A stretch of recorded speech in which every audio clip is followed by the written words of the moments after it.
Llywodraeth Cymru ddylai fod yn gyfrifol am sefydliadau troseddwyr ifanc a chartrefi diogel i blant yn ôl yr adroddiad newydd. Ar ôl 10 mis, mae Pwyllgor Cymunedau a Diwylliant Cynulliad Cenedlaethol Cymru wedi cwblhau ei ymchwiliad i'r system Cyfiawnder Ieuenctid ac wedi gwneud 28 argymhelliad mwyn ceisio gwella'r system. Un o brif ganfyddiadau'r Pwyllgor oedd bod tystion yn credu bod agenda Llywodraeth Cymru sy'n seiliedig ar hawliau ac sy'n cael ei ddarparu ar gyfer plant yng Nghymru yn llawer mwy datblygedig na'r agenda cyfatebol sy'n cael ei ddarparu gan Lywodraeth Whitehall.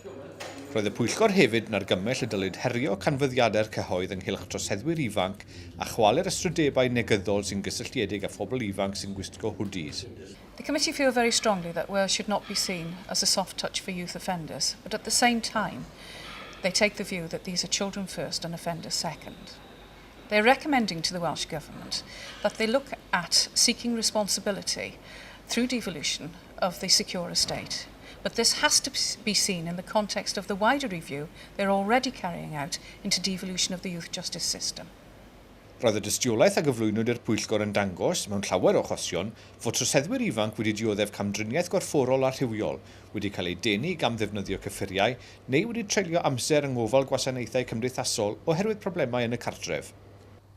Mae gan gartref plant diogel Hillside yng Nghastell Nedd le i 19 o blant rhwng 13 a 19 oed, ac mae'r Pwyllgor Cymunedau a Diwylliant wedi cyfeirio ato fel enghraifft o arfer da i eraill ei ddilyn. Mae ganddo ysgol addysg uwchradd lawn amser ar y safle, lle bydd y plant yn mynd am hyd at 30 awr yr wythnos. Mae'n hybu diwylliant o ddealltwriaeth ynghyd ag awdurdod. The legal system makes the decision to secure children, so their punishment in a sense is that they are locked up. We don't punish children at all. The mere fact that they are locked up, we are then able to focus on their developmental needs, so that's emotional, mental well-being, educational development, relationships, identity. So we focus in on a detailed assessment of their child needs, and then the services and the way we respond and work with children aims to rebuild those areas of development that they've lost out on. Un o argymhellion y Pwyllgor yw y dylid adolygu dedfrydau cadw dan glo mwyn sefydlu na ddylid ond ei defnyddio o dan amgylchiadau priodol, argymhellir adolygiad o'r llety mechniaeth sydd ar gael ac o addasrwydd y llety hwnnw. Argymhellir ystyried goblygiadau posibl codi oedran cyfrifoldeb troseddol yng Nghymru.